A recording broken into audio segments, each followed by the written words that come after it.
আপনি কি জানেন আপনার সংসারটাই একটা ছোট্ট দেশ। রান্নাঘর থেকে স্নানঘর পর্যন্ত আছে রুলিং আর অপোজিশন। আপনার সংসারেই আছে ক্ষমতা দখলের লড়াই,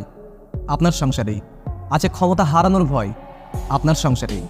আছে রুলিং মানুষের পা চাটা কুকুরের মতো মানুষ, আপনার সংসারেই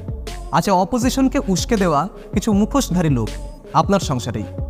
আছে নিজেদের ঘোরতর বিপ্লববাদী, মনের দিক থেকে চরম নপুংসক, নিজেদেরকে খুব চালাক মনে করা কিছু বুদ্ধিজীবী শ্রেণী,